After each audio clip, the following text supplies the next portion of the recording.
Mengapa seorang presiden negara adidaya seperti Donald Trump begitu terobsesi dan benci dengan China? Mengapa hampir setiap pidato dan kebijakannya selalu menyebut Tiongkok sebagai ancaman utama? Jawabannya ternyata jauh lebih kompleks dari sekadar persaingan ekonomi. Ada alasan-alasan yang lebih dalam dan mengejutkan di balik kebencian Trump terhadap China. Inilah 5 alasan utama yang mengungkap kekhawatiran Trump secara mendalam. He rules with an iron fist 1.5 billion people.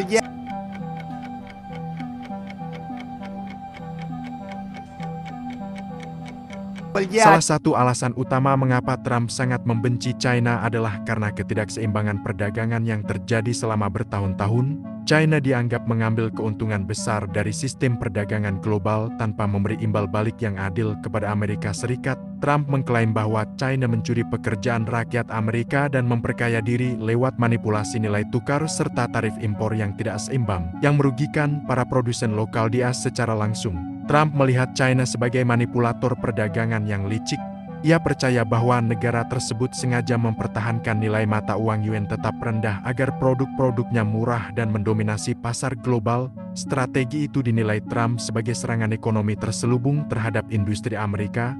Oleh karena itu, ia merasa perlu melawan dengan mengenakan tarif tinggi atas barang-barang dari China yang kemudian memicu perang dagang antara dua negara dengan ekonomi terbesar di dunia. Bagi Trump, perang dagang bukan sekadar kebijakan ekonomi, tapi juga langkah strategis untuk mengembalikan supremasi Amerika.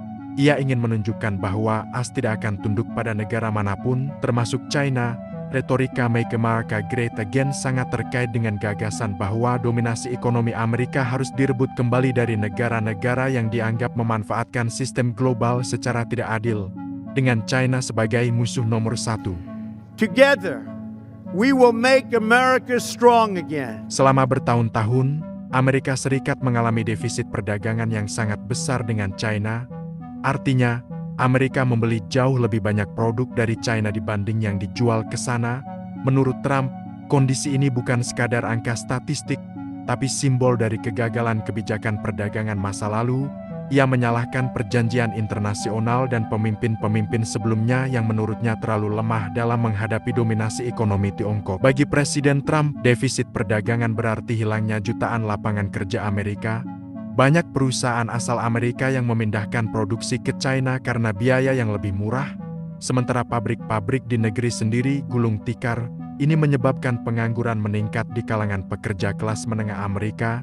Dalam kampanyenya, Trump sering menyoroti penderitaan buruh pabrik yang kehilangan pekerjaan akibat pabrikan pindah ke China. Karena itu, menyeimbangkan neraca perdagangan dengan China menjadi prioritas utama dalam masa kepresidenan Trump.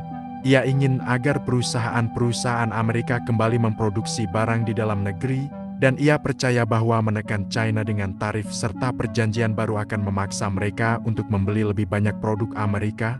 Baginya, perdagangan yang adil harus berarti perdagangan yang menguntungkan rakyat Amerika terlebih dahulu. Together, we will make America great again. Trump juga sangat khawatir terhadap apa yang ia sebut sebagai taktik ekonomi licik yang dilakukan China. Salah satu yang paling sering ia soroti adalah praktik pencurian kekayaan intelektual.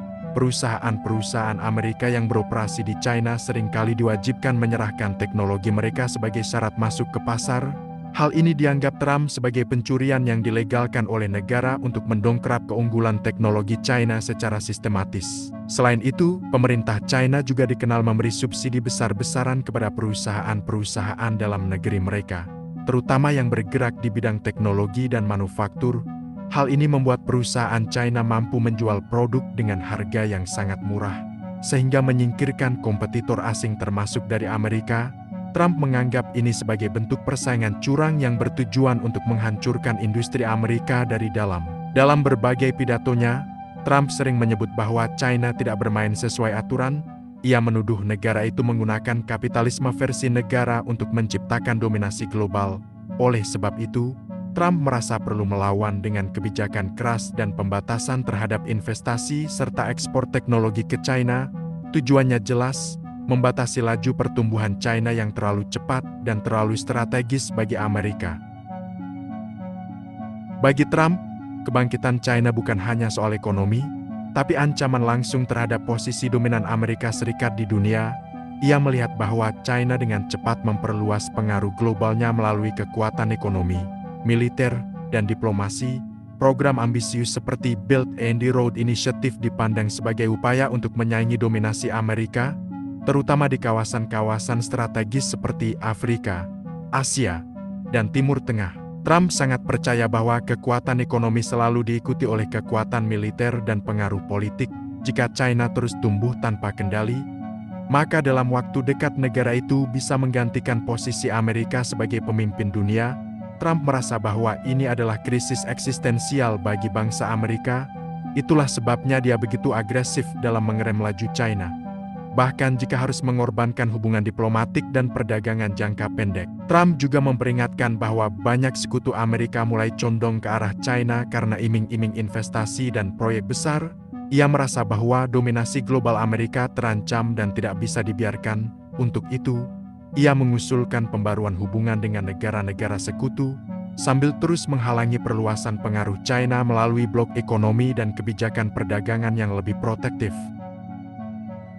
Pandangan Trump sangat dipengaruhi oleh filosofi America First, yang menempatkan kepentingan nasional Amerika di atas segalanya. Dalam kerangka ini, Trump memandang China bukan hanya sebagai pesaing ekonomi, tapi juga sebagai lawan ideologis. Amerika adalah negara demokrasi kapitalis, sedangkan China menganut sistem otoriter dengan kontrol ketat terhadap warganya. Bagi Trump, dua ideologi ini tidak bisa bersanding secara harmonis di panggung global. Trump percaya bahwa China menggunakan pengaruh ekonominya untuk menyebarkan sistem nilai yang bertentangan dengan kebebasan individu dan demokrasi liberal.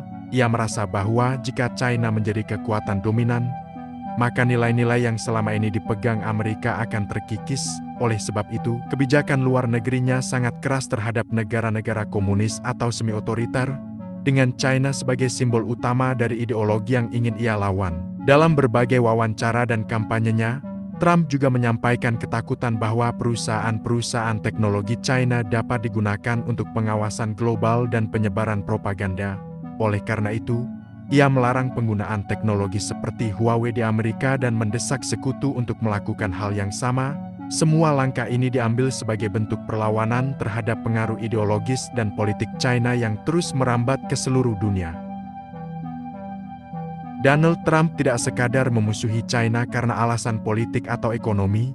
Di balik sikap kerasnya, ada kekhawatiran mendalam bahwa kekuatan global Amerika mulai tergeser. Baginya, China adalah simbol ancaman terhadap posisi Amerika di dunia. Dalam berbagai pidatonya, ia menggambarkan China sebagai negara yang licik, mengambil keuntungan dari kerja keras Amerika tanpa bermain adil di panggung global. Dan pada akhirnya, kebencian Trump pada China adalah cerminan dari rasa takut dan ambisi, takut kehilangan kendali, dan ambisi untuk menjadikan Amerika nomor satu selamanya. Dalam benaknya, hanya ada satu pemenang dalam percaturan dunia, dan selama China tetap menjadi pesaing utama, narasi konflik ini akan terus hidup. Bahkan setelah Trump tak lagi duduk di kursi kekuasaan, atau bagaimana menurut Anda? Tulis jawabannya di kolom komentar. America great again.